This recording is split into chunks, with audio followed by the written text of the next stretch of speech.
weltare ɓiɓɓe fulɓe andu diine ma fedde heblo sukaɓe afrique yeɓoɓe weltari ayaw weltare tv takusani yoni pallol lappol dande ma e gardidi kabruji men e leydi sénégal juulal aljuma e nder juma masalikul jinani tawi tawteɗe e nder dakar juuli toon ko ambassadeur mo dowla émirat arabe uni joɗiɗo e nder dakar sunare hakkude leydi mauritanie e leydi sénégal goto e taniraɓe cheikh sadibou men kal e policier sanctionnaɗo e oɗo saaha tawi jeeyi sababu makko ko diccugol e yesso on moɓe mbiyata général woni kay sen cheikh modou kara leydi mali men kal ko spécialiste en tawi ko yarude to banggue cellal ɓalli kaali e poussiére gonɗo toon to wuuro lamorgo ngo leydi mali woni bamako wuuro farabougou hiiɗaɓe kay oɗo saaha ha hande ina kaɗa kay dawde daymumen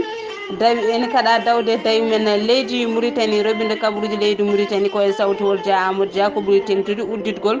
duuɗe jangguirɗe leydi mauritanie kam e rafi coronavirus côte d'ivoire ko namdal kay holko woni yidde lundiɓe wonɓe toon to leydi côte d'ivoire e oɗo saaha to dawla gabon men kal baynodiral hakkude ali bongo odimba hoorejo leydi gabon e gonnoɗo ambassadeur dowla algérie toon to gabon bandiraɓe musidɓe tedduɓe to gonɗe e joni jañoɗen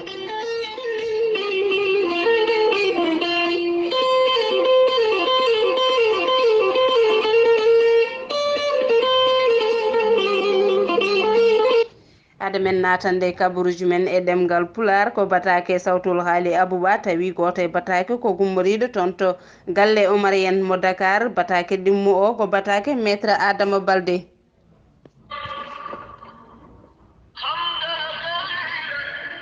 batake tintinde e siftinde ummorade e galle talɓe ɓe Dakar e gardugol ceerno Mountaga Tall e ceerno Seydou Nourou Tall imam juma mawka ka juma oumarien ka Dakar galle talɓe ɓe Dakar ene jogui beelam mawɗo no fewi habrude dendagal bandiraɓe julɓe ha tengti noon e fuutankoɓe wonde ɓe udditi école aji ɗiɗi garɗuɗi jaadude jamanu ɗi hinde Darou Moderne Bonnor Darou Moderne Bonnor de l' excellence ko école aji garɗuɗi taw ko école aji bilingue woni français et anglais foof to jangguite école aji ɗi kadi holto sukaɓe keɓata ene mbatta jangguinede hen anglais et informatique Darou Moderne Bonnor ko école aji kadi jaaduɗe internat woni ñamde e yerde sukaɓe kala ko hen tawat ɗumen hano hannirta ni Darou Moderne Bonnor ko école aji bismotoɗe sukaɓe yaroɓe duuɓi 3 duuɓi 5 ha duuɓi 12 tawa kadi fandare mabɓe arwanide ko kala janggo e ɗin école aji e nder duuɓi 3 tawa jomum e ballal Allah rini ɓurano o hano hannirta ni Darou Moderne Bonnor de l' excellence ene andina kadi bandiraɓe wonde ɓe gollodo e leyɗele mawɗe ko wayno leydi turque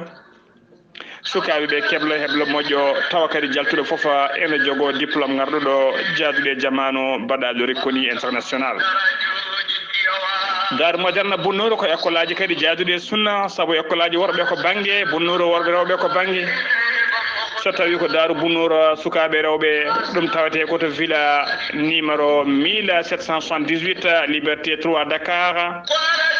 tawi ko Darou Bonnor sukaɓe worɓe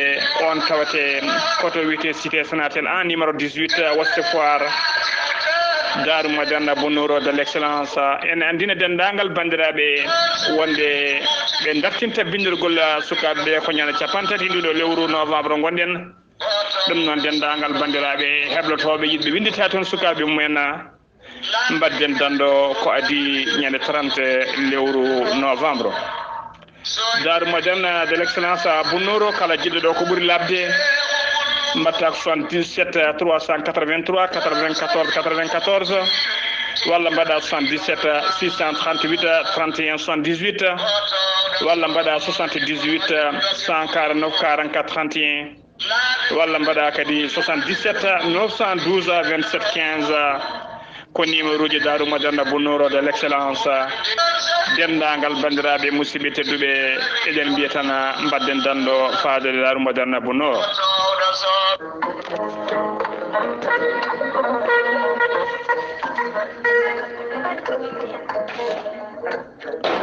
batake tintinde e erango e siftinde ummorade e maître Adama Baldé. Maître Adama Baldé caggal nde waɗi jillo muɗum e nder lappol palol Dande Maayo e nder reedu Fouta. Maître Adama Baldé o arti ñalawma hande o mo tawe nder Dakar to galle makko cité Dalal Jaam. Maître Adama Baldé noon ene habra dendagal bandiraɓe julɓe e dendagal bandiraɓe fulɓe kala no liderno wonde ñalawma janggo o omo invita omo bisma yaade tawtoriyede batu tawa kadi ko batu pattam limigo batu ko fati e batu fedde fulɓe noddi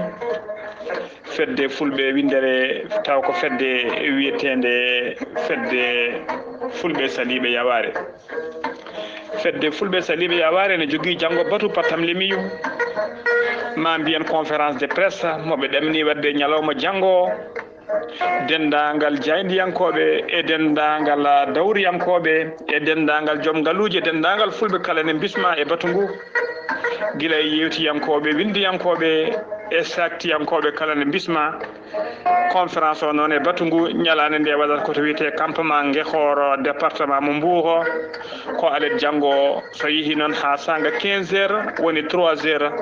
ko nden ɓe puɗɗoto conférence de presse o tawa kadi koko fati e ƴettude peeje e yiwtide ko fati e oɗo saaha joni teska wargoji kewɗi nder leydi Sénégal wargoji kewɗi ha tinte kala saaha ene nani ɓiɓɓe fulɓe mbarama ɓiɓɓe fulɓe janama musidɓe tedduɓe ko ƴeewde hol peeje bawɗe ƴettede ha ɗum wawa dartade ha ɗum wawa yettade to foti yettede. Non maître Adama Baldé ene bismade ara tawtorede ara kadi adda hen ballal mum. Maître Adama Baldé noon ene eeri dendagal pulagu to mbawi wonde kala nde dendagal jayndiyankoɓe kadi kamɓe fedde fulɓe taw ko fedde fulɓe saliɓe yaware eɓe bismi dendagal presse o no didonno dendagal jayndiyankoɓe fulɓe ɓe gona fulɓe kala eɓe bismi ɗumen e conférence o. Maître Adama Baldé noon ene wiya kala jiɗɗo yiide ɗum e kala jiɗɗo jokkodirde mum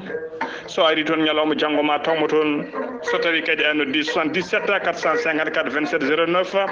walla 77 949 73 83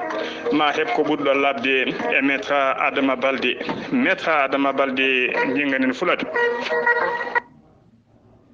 kettode kaburuji mon e demgal pulaar Afrique, Asie, Europe, Amérique, Moyen-Orient, Océanie. jam ñalle mon heɗiyankoɓe weltare ɓiɓɓe fulɓe andu diine ma kabaruji e ɗemgal pular alette 15 lewru novembre hitande ujunaji ɗe nogas e sawtol bannuɗo Mamadou Sarr no mbiruɗen e gardinde kabaruji ambassadeur dawla émirate arabe uni joɗiɗo toon to leydi Sénégal e nder wuuro lamorgo ngo Dakar. Sultan Ali Harbi juuli juulal mum aljuma heccangue o ko e nder juma Masalikul Jinani toon to Dakar holliddemo wonde o waɗiri ɗum ko teddugal islam saabu dine islam ko wendu beela ma wonandemo wona tan kay yidde weltinde murid en walla ɓiɓɓe leydi Sénégal ala ko yidde weltinde umma islamique kala konde de ha hande o holliti welema makko e yesso khalifa murid en joɗaniɗo khalifa général mo murid toon to Dakar woni Mbakiyu Faye e almameɓe on juma darde mumen gam kay yidde jaam yo wode e dialogue mo mbaɗata hakkude diineji ɗi. Mauritanie Sénégal walla mbiyen Mauritanie Sénégal ko sunare wonande hakkude ɗeɗo leyɗele ɗiɗi leydi Mauritanie e leydi Sénégal ha tengti e communauté hadri en hono jaltugol aduna cheikh Alhannan wul cheikh Mouhamed Vadel wul cheikhna cheikh Sadibou ko goto e taniraɓe cheikhna cheikh Sadibou ko kañum yalti aduna kañum yalti aduna ina gasa ma jande weltare ɓiɓɓe fulɓe artu hen ha ɓuura yajje maggal hitande ujunaji ɗe nogas to Louga e nder paale Djily Mbaye taw kay ko e gardugol cheikh Modou Kara Mbacké ko policier goto taw yimoto paale Djily Mbaye omo yalti boowal ko ɗon kay dicci e leydi gam salmindemo konde de policier national jaɓananimo kanko police o saabu ɓe namdimomo ko addinimo wadde ɗum e jaabol makko kanko policier o holliti wonde o nimsani ko o waɗi ɗum so andindeɓe général ko inde ndeɓe noddirta kanko cheikh Modou Kara ko kañum o rewata kadi ko kañum o heddoto e rewde e oɗo saaha kanko policier o omo tawe toon to police tonto police mo Saint-Louis to ɓe mbiyata tawi fof ko suko gorko tawi kay ko gonnoɗo mécanicien to artuno dépannage hawre werla mo inde 4x4 ɗo doganno hade yande saret wattidi ko yande makko kanko suko gorko mécanicien o heeɓi kay wasde fittandu makko ko ɗon o ƴetta o nawa morgo mo suudu safrirdu ndu Kaffrine gendarmerie en noon nano jokki kay wawde uddirde hen losgo Abdoulaye Baldé ko hoorejo union des centristes woni kay des centristes du Sénégal woni UCS waɗi ko pottital manggal e nder commune mo Ziguinchor hesɗitinde hoolare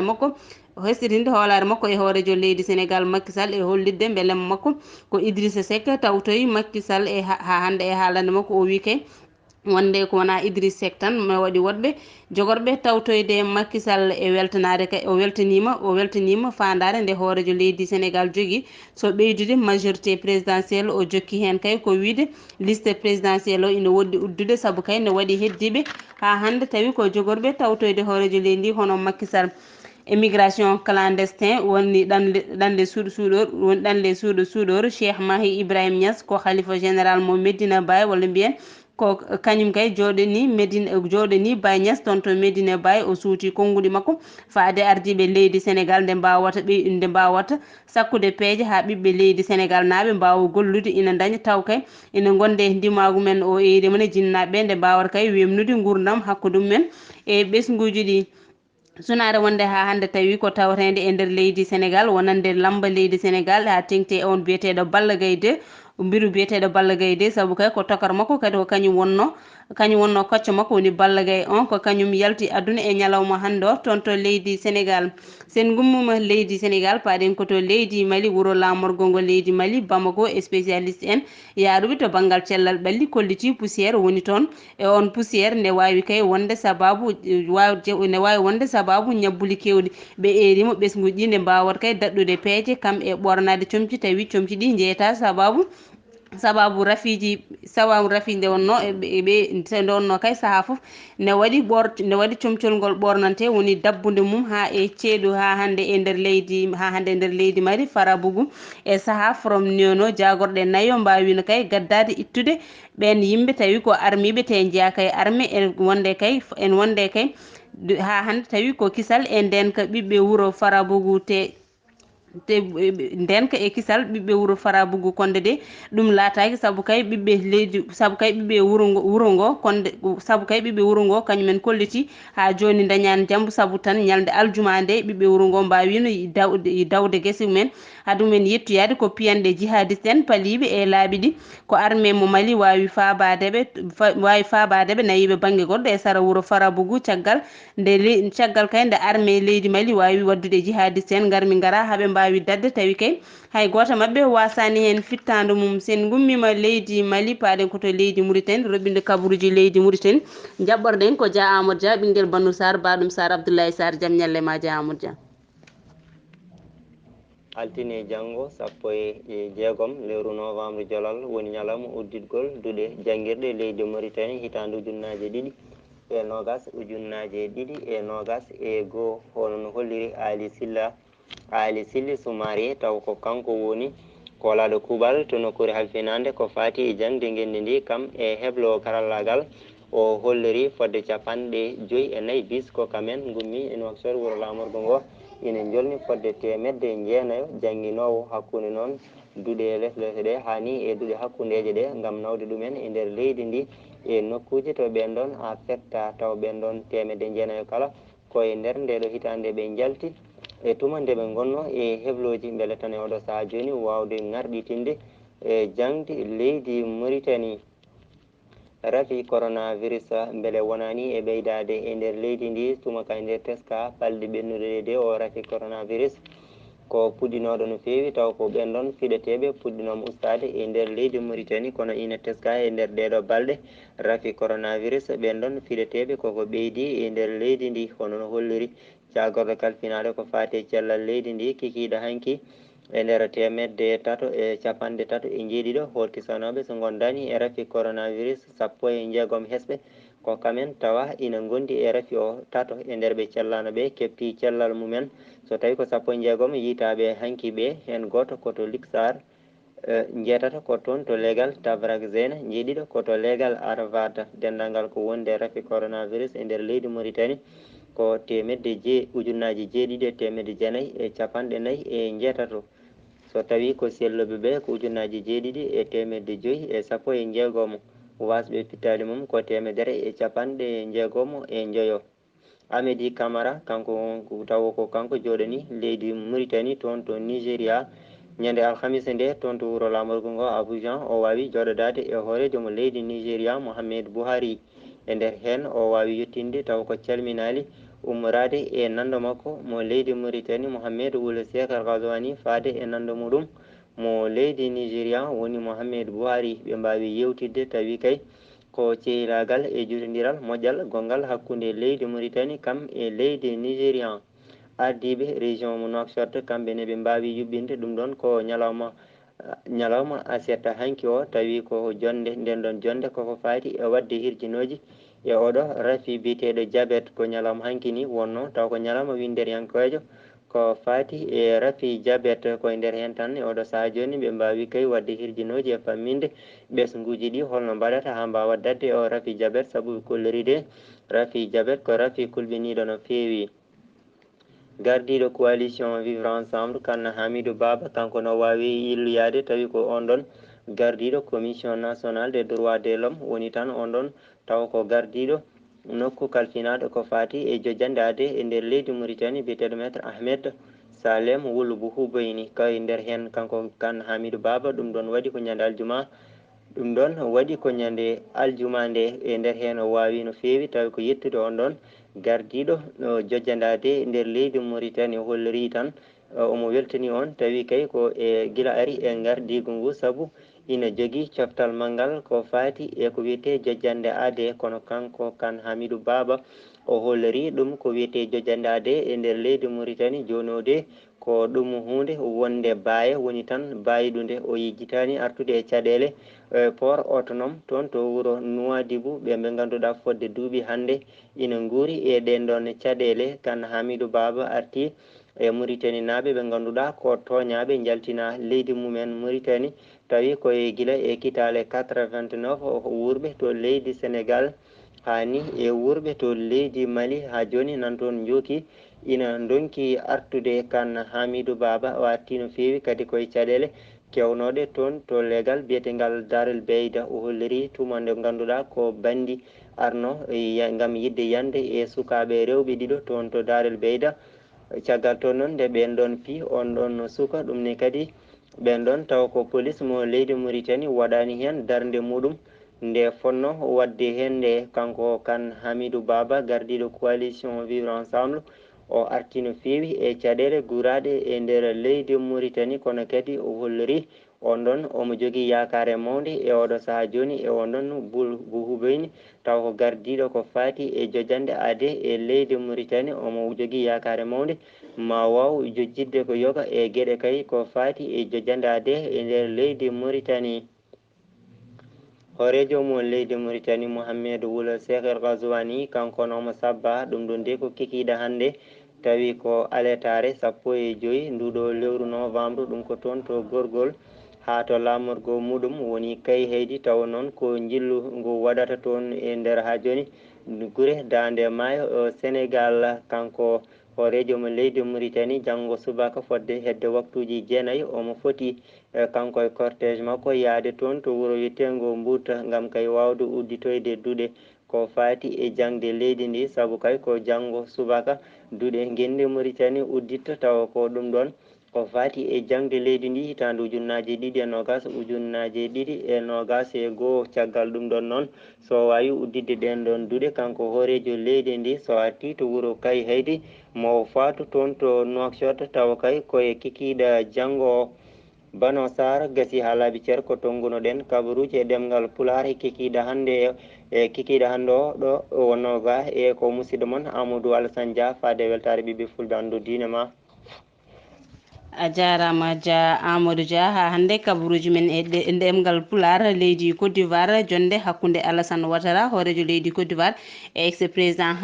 Henri Konan Bédié ñalde allarba nde hollitama kay aussi fitina toon to leydi Côte d'Ivoire konde kadi gonɗo uslede e nder classe politique e oɗo saaha aset hande o toon to leydi Côte d'Ivoire déclaration baɗaɗo tawi jangui ɗum ko cukko landa UDPCI woni Blé Guiaro plateforme arc-en-ciel agir et GPS kolliti wonde kay ne jaaɓi dialogue politique yo waɗe konde de wondude